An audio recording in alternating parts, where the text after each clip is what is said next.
This is Austin St. John, Jason, the original Red Ranger. You are watching the Morphin Network.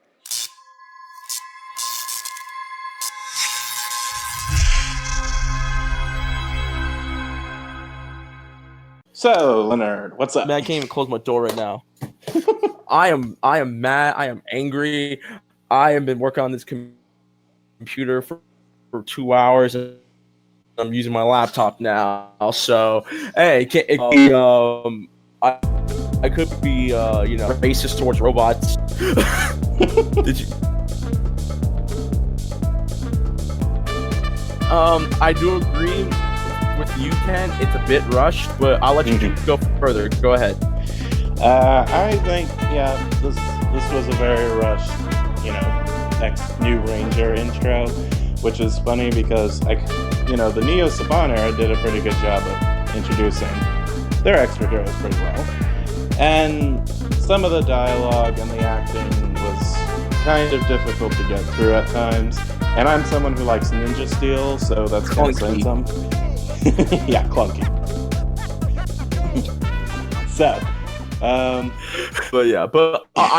but Steel was the best part of the whole episode. Steel, he is fun. He is. So Nate is working on some new stuff. Steel is going around being like, "Hey, yo, I'm finna go out here. I'm finna do my thing." And it's like, wait, Steel, you can't just leave, right? Like, you could get hurt. And he's like, "Hey, look, if I get hurt, if I die, you can make me a brand new body. It's okay." And I'm over here like, damn. Did you not see Infinity War? Steel, you are a liability. You are a liability, dude. I don't know how we're gonna explain it if we ever see him again, but you're my brother, and I gotta look after you. So while we're waiting for him, we cut to the Nate and Steel. They're showing off their new Zords. Nate has a crane Zord, and not a crane Zord, a mantis Zord, even though it's clearly a beetle. They're showing it off, and they're seeing it, and then Steel's like, "My Jet Zord is cool," and then the general comes in, and he's like, "You're our new member of our," and then he's like, "Oh." Can you hear me? Yeah, I can hear you good. Can you hear me? Okay. Yeah, I can hear you. I'm sorry. My stupid laptop's acting up. All right. So I was just talking about, Nate shows Steel, their new Zords. He says, Your Mantis Zord is quite impressive, but my Jet Zord is far out." And I'm over here like, does it really matter though, Steel? Oh, I forgot, you're a robot. You're learning human emotions as you live. Okay, that's fine. Yes. So, there was the part where we were at the warehouse, right? Yeah, and the general comes in and it's like, "Oh, who are you? Oh, I'm Steel. I'm the new Ranger." It's like, wait, excuse me?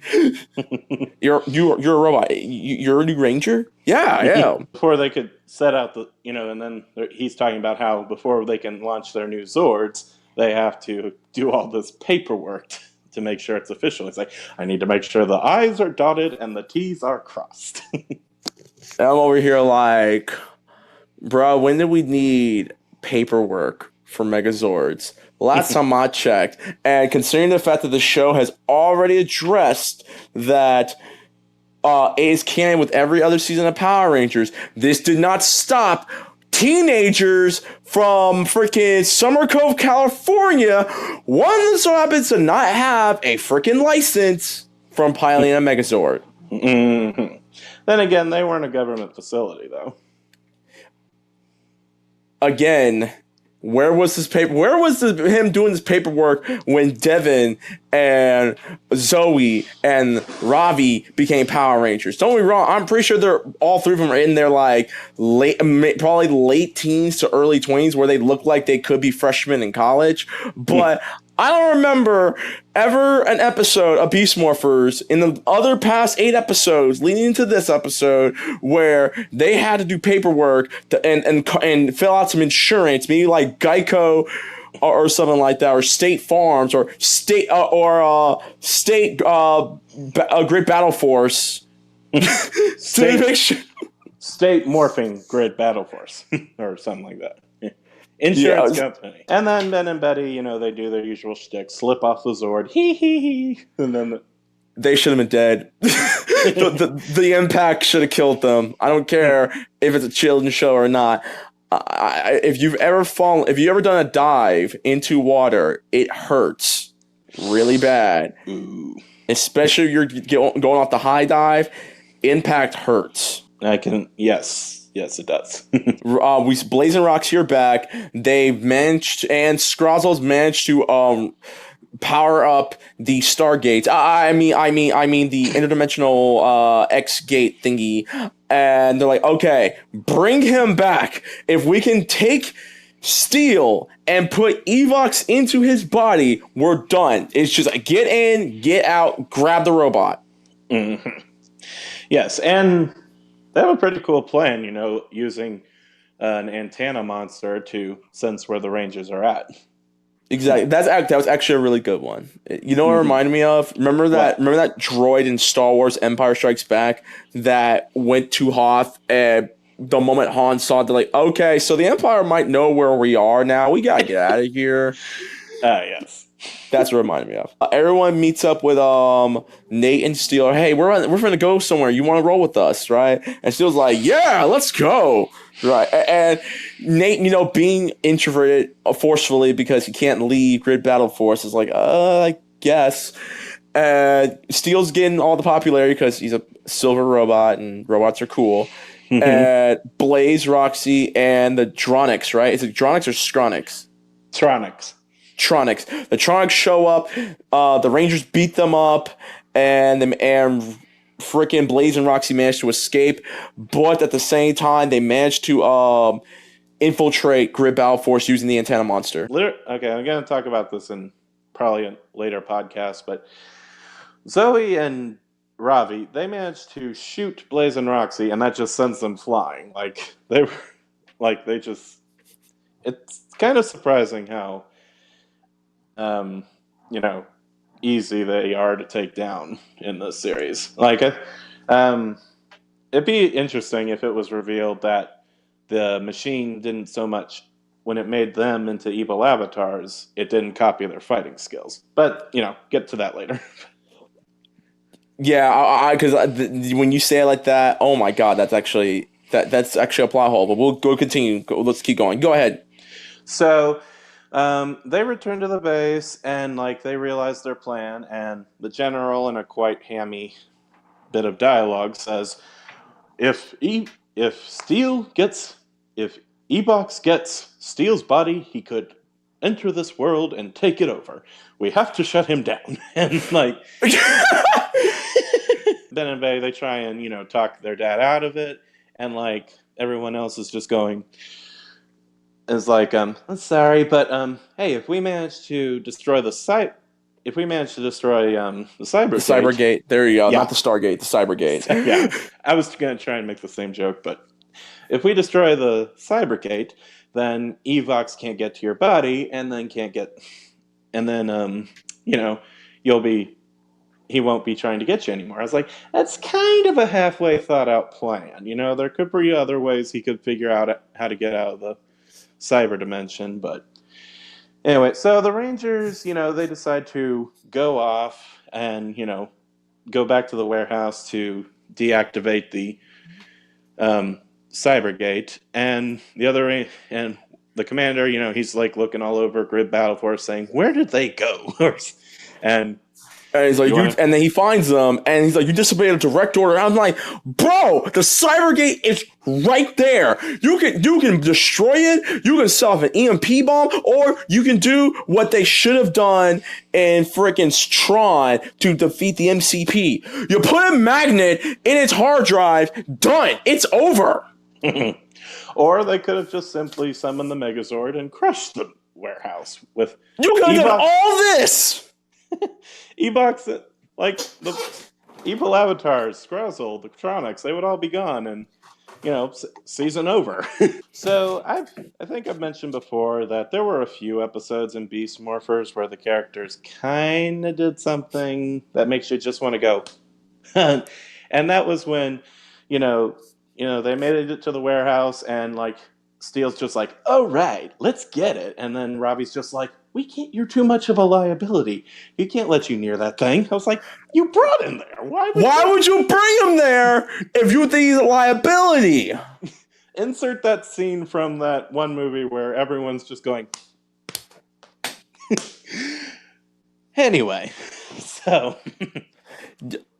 I understand this is the mid-season premiere, but boy, dude, Hasbro and Nickelodeon, y'all, look, you can't. We're not dumb. We've seen enough television to realize, that's a bad idea. You should probably just leave his metal butt at the damn facility. If you think he's a liability, keep his ass over there, okay? You don't need... Because then you're going to make the situation worse. And it got worse. Blaze and Roxy managed to grab Betty and Ben, held them hostage, and did the ultimatum. You want your kids back, General? You gotta give us the robot. And so they make the trade. And then they let Ben and Betty go. But wouldn't it have made more sense to keep them hostage, Hey, dude, it's Power Rangers. Don't try to throw logic into it. Yeah, okay, good point. Nate, they're just like, "We gotta get him back." And so... Okay, real talk, I want to say this. The guy who played Nate, for what the script gave him, that was some good acting. I actually liked it. That was his moment to shine, and he did it well. And I actually like it because the general's like, "Oh man, like, oh, this robot, it's not a bad person at all." I'm doing my best Vince McMahon impersonation. This robot, it's not evil whatsoever. That means he was a Power Ranger all this time. Look, Nate, I'm sorry that your brother had to sacrifice himself for my kids. I apologize. Now show me the money. We gotta get my brother back. You're right. Go get your brother back. We're not gonna send any reinforcements to go get your brother back. You and the Power Rangers are gonna go and fight them on your own. And we're gonna go back to the base just to be there. It's so. That was the best Vince McMahon impersonation I could try to pull off. So sound pretty good. Yeah. Thank you. So the Rangers morph and get to work fighting. Nate's the bit where we see the animation of his mantis. That was pretty cool.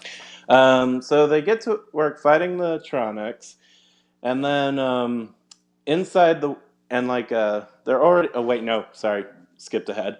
So Steel is already being, hooked up to the Cybergate, and they're getting, and Evox is once again slithering through back, getting ready to infect the body, but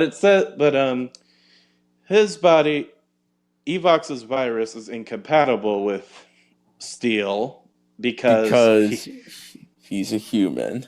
Yes. If he was able to infect the Beast Morphers Rangers, giving them those, weaknesses, how come he can't get inside Steel? I don't know. I I realized that when I saw him, like, wait. I mean, maybe someone in the audience can read, because when we get to the YouTube comments and the Facebook comments, I'm pretty sure someone will address that. But I was confused too. I think maybe because of the fact they were at Grip Battle Force and everything was linked up and stuff, and Evox did manage to sneak into Great Battle Force. With this one, he doesn't really have. Think of it like this. Think of Evox as a internet connection. Great Battle Force is your modem. It's your wired connection. Like if you put when you put Ethernet into the back of your computer runs at high speed. So that's how he was able to possess Roxy and Blaze. Now with the Cybergate, Cybergate is a wireless internet router that you plug into your computer, where you could still get some good speed, but if you hit like a roadblock, your wireless connection's incapacitated for the next 5-10 minutes. So. The Cybergate is essentially the wireless USB network adapter that you plug into your computer, while Grid Battle Force is the freaking modem Ethernet that you plug into your big computer. Okay, I see. So I just cleaned that plot hole up. okay, yes, and good job. So the Rangers, they realize he's like, I am part human, and you can never affect me, and Blaze, with one strike of his sword, blows up the whole Cybergate, and that plot is fine. That they can no longer use that. Blaze? Yeah, Blaze. No. Oh, I'm sorry. Steel. Yeah, I'm gonna say Steel did it. Blaze stupid. Blaze just destroyed the plan that they all thought. Yeah, let's do it. With one strike, they destroy the Cybergate, and then they start to battle the Rangers. They're going at it with the Tronics and, the satellite monster. And then they decide to send down a Gigadrone, or that was what it's called, right? Yeah, Gigadrones. Gigadrone to trash the Rangers. City. Well, trash City. And then, what you call it? Devin, Steel, and Nate go and fight the Gigadrones. Yeah, which that was cool. Got like the Gigadrone had the ability to copy, make duplicates. So that was a cool, extra threatening feature. And the new Zords, they're cool. They get they still say it's a mantis, even though it clearly looks like a beetle. I gotta do this one. I gotta do this for the YouTube and the Facebook crowd. Ready? Big bad Beetleborgs! Big bad Beetleborgs! I had to do it. Destroy the Tronic, or they destroy the monsters, and the generals just realize, okay, you guys have done a good job. You're a valuable part of the Ranger family, and it's good you can lend a hand. And Steel naturally says, I'm always ready to lend a hand. And that was kind of funny. Yeah, that was kind of... Ravi was not having, he's like, you pansies. Oh, we forgot to mention how Steel and they got their Megazords. So the whole paperwork thing, the subplot of the paperwork, because we need paperwork for these Zords. We need insurance because in case one of these Megazords get destroyed, we can at least get the money back and make another Megazord. Yeah. The general is all like...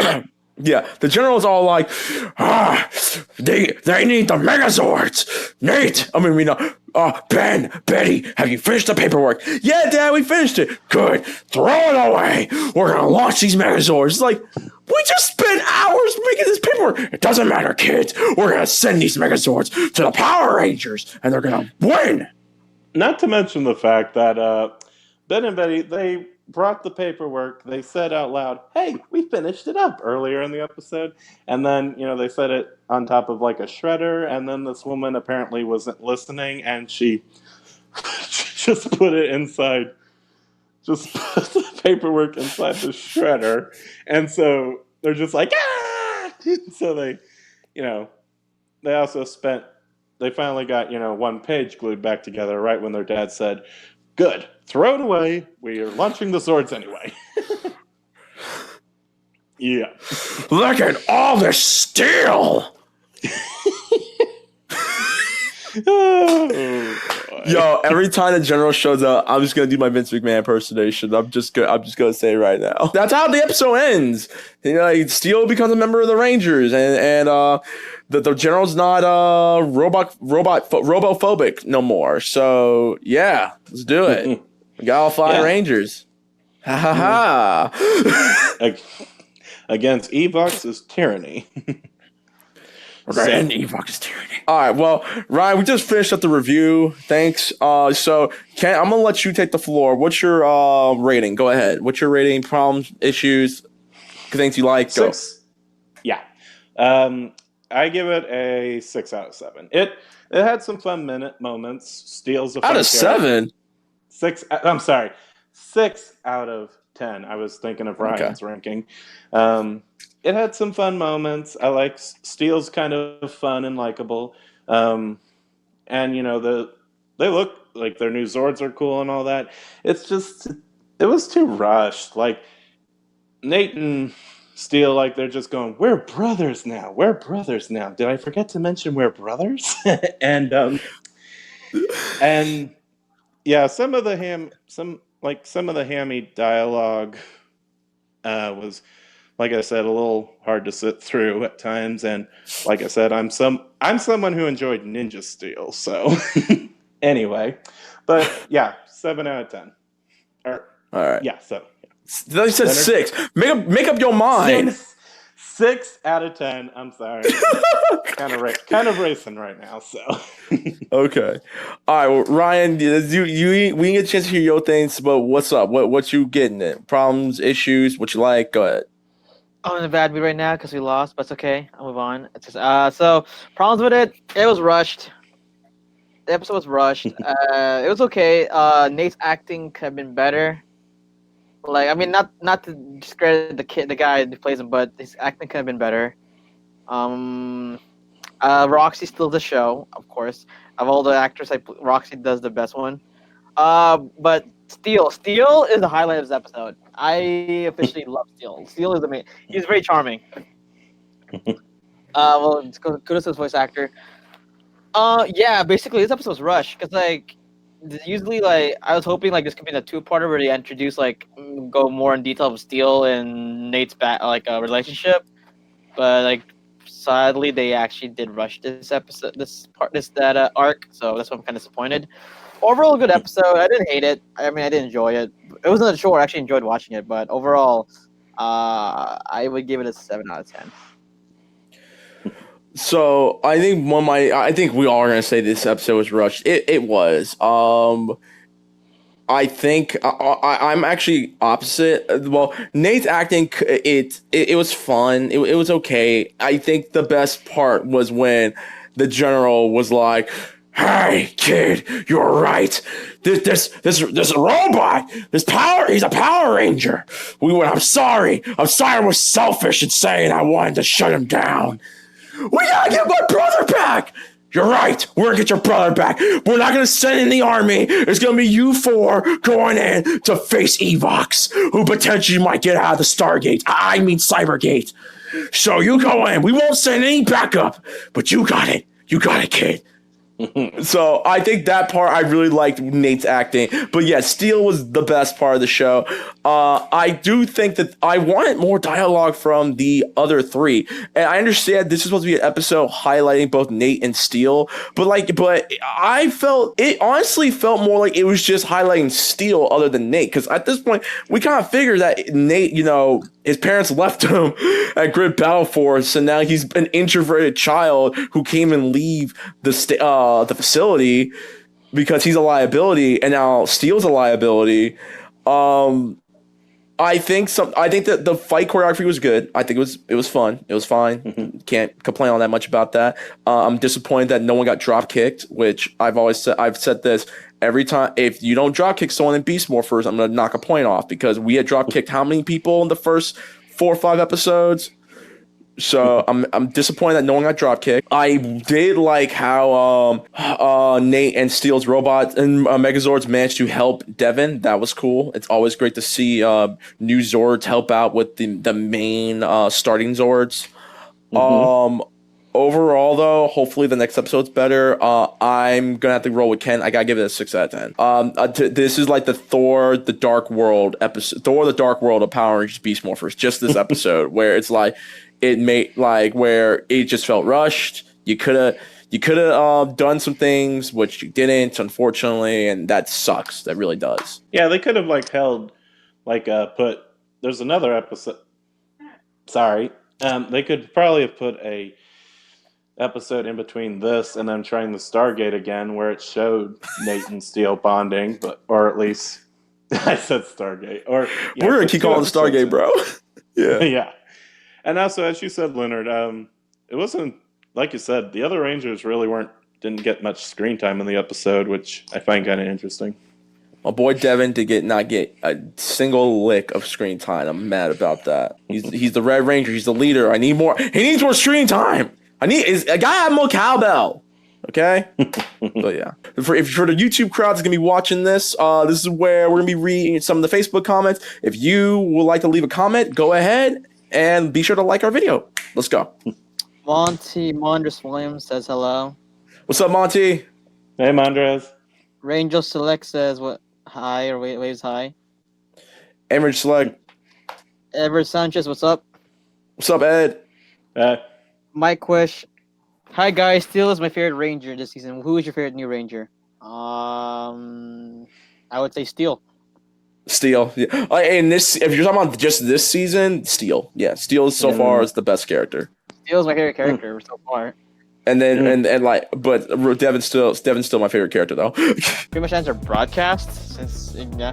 What do you mean ours? It's mine and Leonard's. Shush, quiet. Yeah, what you talking about? You was watching the game while me and him were doing the heavy lifting, boy.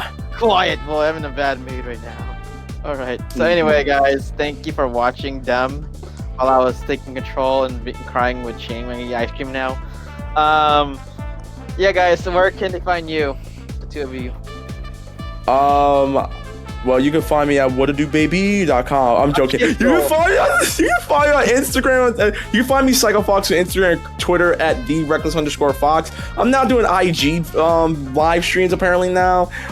You can also find me on my YouTube page, reckless_fox. New videos are up right now of highlights of the podcast, my podcast, and find me on twitch.tv/recklessfox for my live Let's Plays and stuff like that. Kent, where can they find you? You can find me on Twylar in my true form. Anyway, you can find me on Instagram at @round_k, as well as my regular Facebook page, and I might be starting something up soon. Who knows? We'll see. And where can they find you, Dagger Boy? Not crying.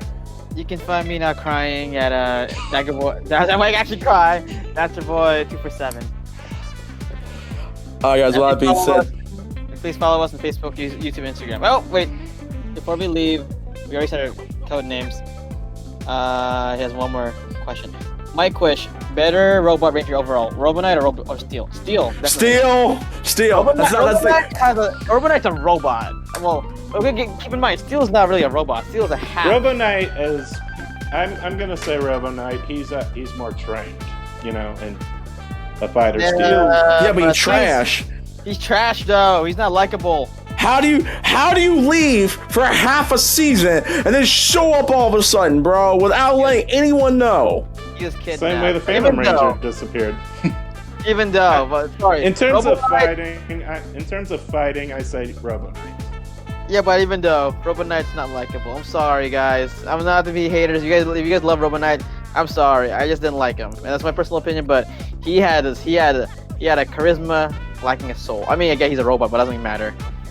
Still have a better intro. But let's face it. The real better robot is the Blue Centurion. Let's just keep it 100. But right now, no, actually no. We're actually Steel right now. Steel's actually getting better and better, and hopefully. Again, I haven't watched ahead. I've been playing by the honor code. Yeah, you have to go by mental or by smarts. I would think it's Steel. Steel's actually smarter. Yeah, Blue Centurion's from the future. I'm gonna go Blue Centurion on that. Yeah, boy! Right, we're gonna stop right now because y'all two know what happens. I don't. So this has been Ranger Podcast Live. We greatly appreciate you guys. We'll be back next week for another episode of Ranger Podcast Live, and episode 10 of Power Rangers Beast Morphers. Till then, guys, this is Psycho Fox, Quasar Red, Dagger Boy. And we will see y'all next week. Till then, peace. Hey guys. Bye guys. Adios.